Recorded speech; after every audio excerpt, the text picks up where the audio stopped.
YT, what's going on? What it do, what it is, what it ain't. You feel me? Welcome to another episode of the Honeycomb Hideout, man. We inching slowly closer day by day, man. You know what I'm saying? We got the new motor in. We got the new motor in. We let it idle a little bit. Let me turn, We got new motor in, we let it idle a little bit. Yeah, we still got a few, crack my screen. We still got a few things that we need to take care of, which we're gonna address in this video. But for the most part, I say we 90% there. So let's go, man. I'm gonna show you what we got going on. So first and foremost, I'd say I did me a now this ain't my second time doing a whole rebuild on a LS motor. I used to have a black one, and I had that one broke all the way down. Took it to the machine shop, had the cylinders bored, had the block hot tank.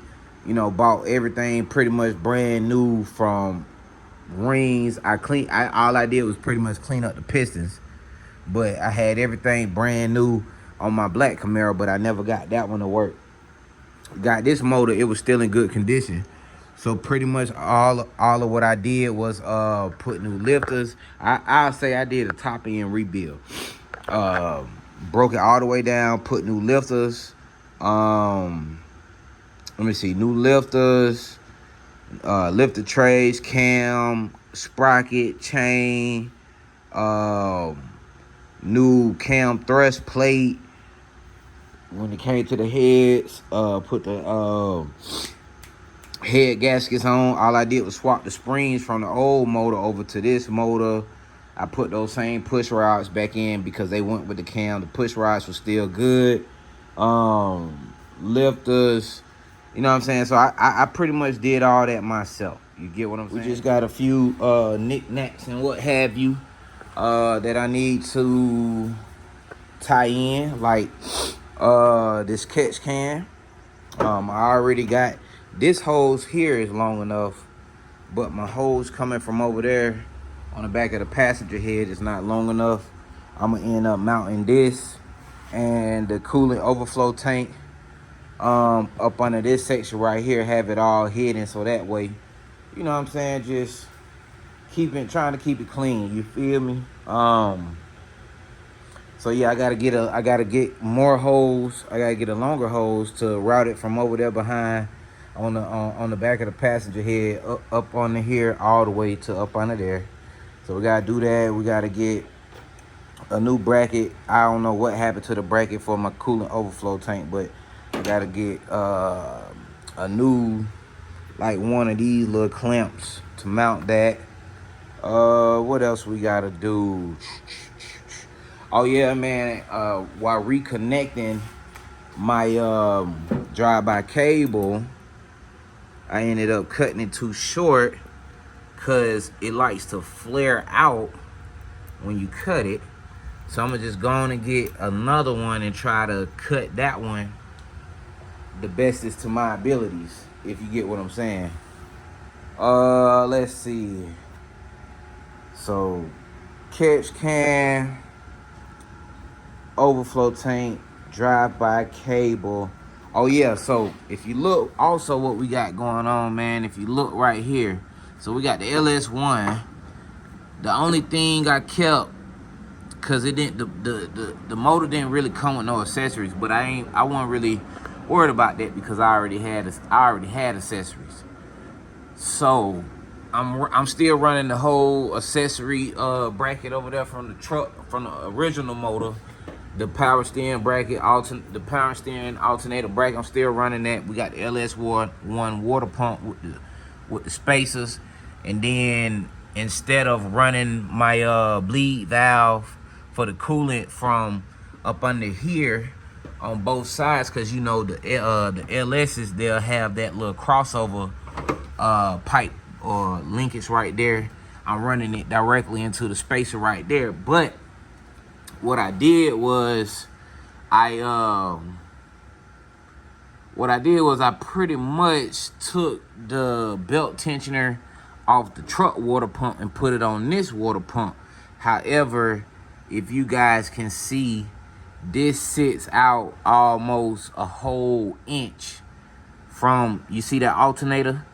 You see the alternator right there? Let's come all the way down. Boom. So this sits out almost an inch from that alternator, which hence why you see two belts, because I'm like, why am I throwing belts? Like, what's really going on? But what it is, I hit up my Facebook LS group, and what they pretty much said was, one dude said he cut these down right here. He cut, let me show you. He cut that little extra off right there, and that pretty much provided him the right alignment for the belt with that. You can see it right there. You see the tensioner, you see the alternator. It's clearly not lining up. So I'm gonna try that. If that don't work, what I'm gonna do is I'm gonna just simply get me a LS1 tensioner. I mean, I looked them up. They like 50, 60 bucks, if not even cheaper on eBay. So I'll do that. So we gotta do the catch can, the coolant overflow tank, the belt tensioner. I ended up breaking the transmission dipstick trying to put it back in. If y'all got that flexible transmission dipstick, y'all know how that goes. It's not really too, yeah, it's kind of, if you pull it out, it's kind of hard to put it back in there. So that, the only other thing also what we got to do, hold on. Okay. The only other thing we also got to do is my transmission running the 4L60E. I had the transmission rebuilt. I got a stall put in it as well. I have to, I'm running the B&M shifter. Let me show y'all. I mean, I'm pretty sure y'all done seen it in the other videos. But yeah, let me zoom in on that guy. Yeah, so I'm running the B&M shifter. The linkage that actually connects the shifter cable to the transmission, I got to get that whole new setup. During the swap, I don't know what happened to it. All I know is I wasn't able to find it. But that's the only thing that I wasn't able to find when I was putting everything back together. I don't know. We ain't gonna point no fingers, no nothing like that. But we gotta get one. We gotta order a new one of those. But other than that, yeah, man, we're coming along. Got everything, you know what I'm saying, pretty much put back together. In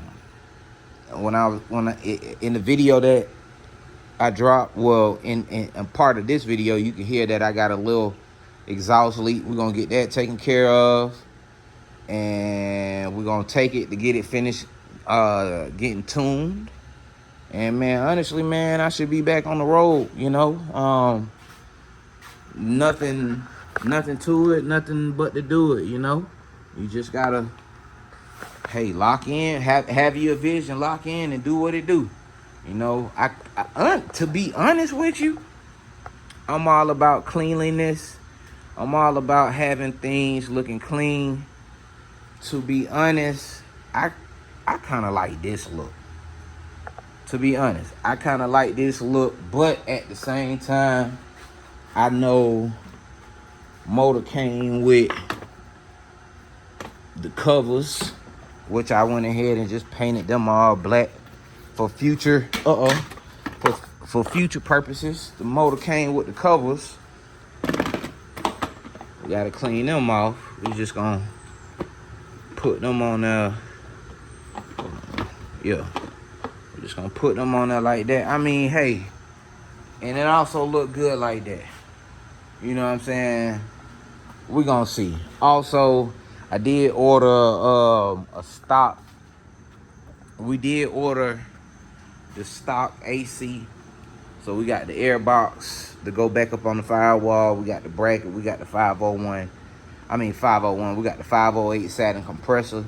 Be honest with you, man, I'ma just, since I put all this effort into having the motor in my engine bay to look like this, to be honest, I'm gonna go ahead and go with the the Ventus AC, which will keep the firewall shaved like that, and it'll just be coming out. I'm gonna run it between the fender right there, come out the fender. It's gonna come out right here, be up under the cold air intake, and then come up to the condenser that's gonna be sent right here. I'm just going ahead and do it, man, because I mean, it doesn't make any sense to put all this effort into having this look this clean when you pretty much gonna half-ass it or clutter it back up by putting the factory AC back in there. So we're gonna do that.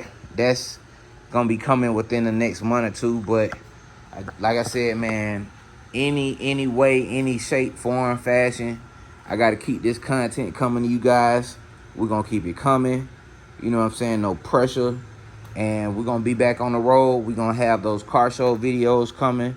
You know, I ain't trying to win no car show, even though it would be nice to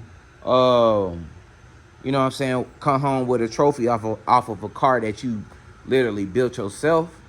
But hey, you know what I'm saying, we just trying to make it to the car show and make it back home with no issues. You feel me? Have a reliable old school. That's it. That's all.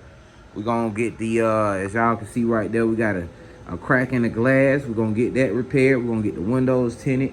We're going to get a little beat put in here. And we're gonna call it a day, man. You know what I'm saying? We're going to call it a day. Hey, I just wanted to give y'all a little update of where we are. Might have another video dropping this week, depending on when these parts, these little final parts that I just discussed in this video, depending on when they get here, we may have another video coming this week. We shall see. But yeah, man, I appreciate y'all for tuning in to the Honeycomb Hideout. Yeah, I appreciate y'all tuning in, man. Make sure y'all hit that like, share, subscribe. Make sure y'all follow me on the Instagram. I post a lot of more updated content on the Instagram page, because you know that's what I'm just on that more. But I post a lot of more content on there. Make sure y'all subscribe. We almost there. We almost there to get monetized on the YouTube. So you know what I'm saying, I think I probably need like 10-20 more subscribers. So make sure y'all share the content. Make sure, you know what I'm saying, you subscribe, you hit the like button, and you share the content as well. Until then, man, I'm going to keep dropping these bangers for y'all boys, man. I hope y'all like it. Peace.